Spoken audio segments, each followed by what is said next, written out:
Man, so the Vancouver Canucks have had a busy number of days, and it really looks like they are going to have a very active July 1st. I wonder what they're going to do in unrestricted free agency.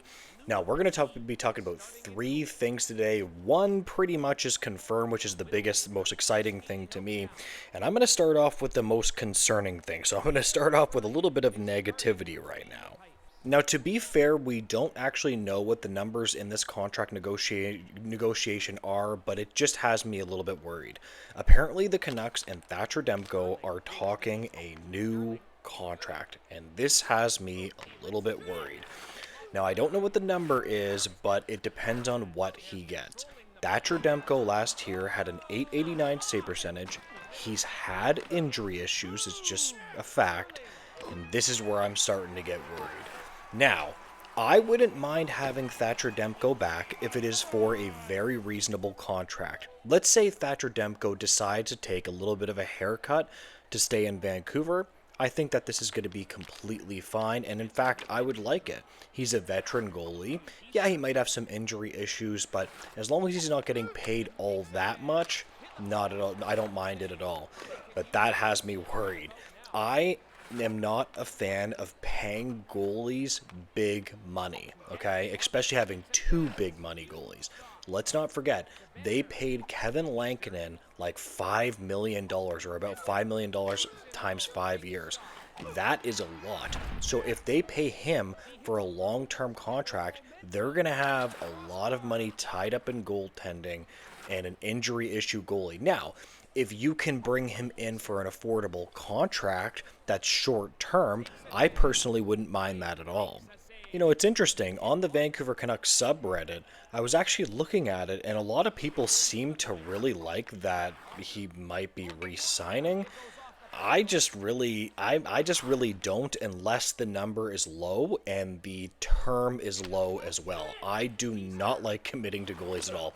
I don't even like the Kevin Lankinen contract. I like Kevin Lankinen what he got before. I just don't like what he got now. Now, I know that you can look at goalies around the league. You can look at, Connor Hellebuck, and you can look at Bobrovsky, and you can look at all these guys and say, well, Pixel Plus, what about those guys? I'm saying Demko is not those guys, right? So yes, if you have an elite stud top 5 goalie, I have no problem with paying him big. I'm just not convinced that that's what Demko is. Now, hopefully his injury issues have gotten a lot better. Now, on to other news in the Vancouver Canucks is Evander Kane is a Canuck now. Now, he only fetched a 4th round selection. That is actually pretty good asset management by the Vancouver Canucks. This is what I call a risk-reward pickup, where you say, hey, we're just going to swing on this player, we're going to see what he can offer us. You have to remember, the Vancouver Canucks, overwhelmingly, are more than likely going to be losing Brock Besser. And he potted about 50 or so points and 25 goals for them last year, so where are you getting that offense? I think that they did a really good job of replacing that offense without giving a lot of draft capital up. They pretty much gave almost nothing. It's a 4th round selection. Now, Evander Kane in the Stanley Cup playoffs was running around a little bit, which I was not a huge fan of. He looked a little bit lost out there at times. But again, the Vancouver Canucks are just trying to get back to the playoffs, and this is absolutely a player that can do that. Let's remember, he is a BC guy. He was born in Vancouver, British Columbia, so he knows the organization pretty well. I really actually think that this is going to be a very good move, and if he stays healthy, it's going to completely replace what they're losing in Brock Besser.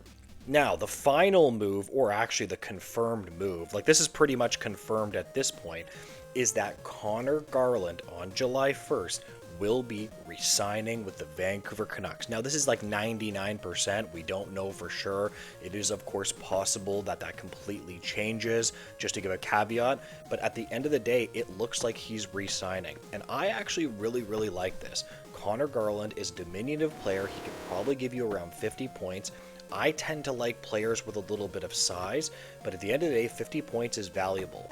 Right now, he's getting just shy of $5 million.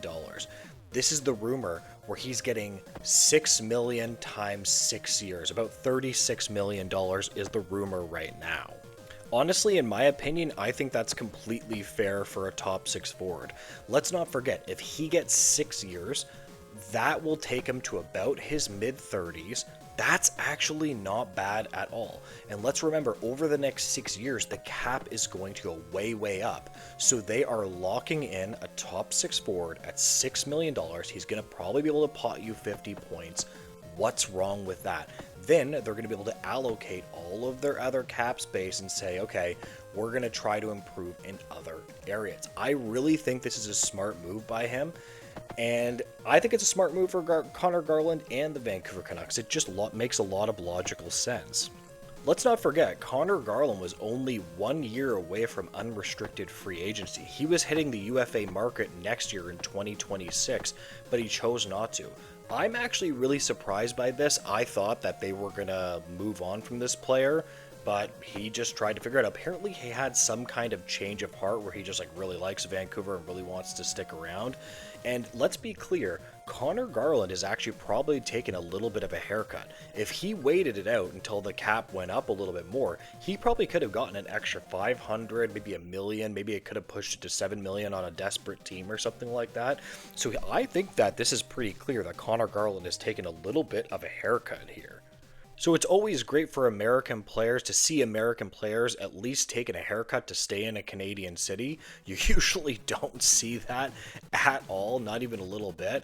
So it's good to see. Honestly, the Vancouver Canucks, up until July 1st and the draft, I think that this is a team that is going to be really, really, really, really busy. So I'm really excited to see the Vancouver Canucks, what they do. Hopefully the Leafs can start doing something. They have just been absolutely radio silent, not doing anything at all. But anyways, I am going to leave this video here. If you make sure to like, comment, and subscribe, I would greatly appreciate it, guys. And make sure to have a great day. Goodbye, guys.